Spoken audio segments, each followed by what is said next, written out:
ইঁদুর মেরে সেগুলোর লেজ জমা দিলেই দেয়া হবে টাকা। সরকার থেকে এই ঘোষণা দেওয়ার পর শুরু হয় ইঁদুরের লেজ সংগ্রহের ধুম। সরকারের ঘরে জমা পড়তে লাগলো শত শত ইঁদুরের লেজ। কিন্তু কিভাবে ইঁদুরের লেজ দিয়ে মহামারী থামানোর চিন্তা করা হয়েছিল জানতে হলে আপনাকে ফিরে যেতে হবে ৬৮০ বছর আগে। পৃথিবীতে তখন ব্ল্যাক ডেথ নামের এক ভয়ঙ্কর মহামারী চলছে। মানুষ বুঝতে পেরেছিল যে এই রোগটা মূলত ইঁদুর থেকে ছড়াচ্ছে, কারণ ইঁদুরের গায়ে থাকা এক ধরনের পোকার মাধ্যমে ভয়ঙ্কর জীবাণু ইয়ারসিনিয়া পেস্টিস মানুষের শরীরে ঢুকে যাচ্ছিল। ১৩৪৭ থেকে ১৩৫১ সাল পর্যন্ত ৪ বছরে ইউরোপের মোট জনসংখ্যার প্রায় অর্ধেক অর্থাৎ ৫০ মিলিয়নেরও বেশি মানুষ মারা গিয়েছিল। এই বিপদ থেকে বাঁচতে শহরের নেতারা এক অদ্ভুত ঘোষণা দিলেন। স্যান্ডেলিনা সো, রূপচর্চায় আভিজাত্য।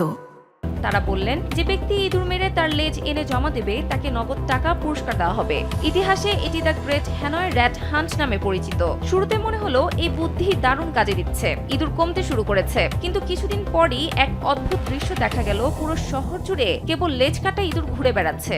আসলে টাকার লোভে শহরের মানুষ ইঁদুরগুলোকে না মেরে শুধু লেজটা কেটে নিয়ে জমা দিত আর ইঁদুরটাকে ছেড়ে দিত যাতে সে আরো বাচ্চা দিতে পারে। সবচেয়ে অবাক করা বিষয় হলো, বেশি বেশি টাকা কামানোর জন্য কিছু মানুষ বাড়িতেই ইঁদুরের খামার বানিয়ে সেগুলো পালা শুরু করে দিল। এর ফল হলো ভয়াবহ।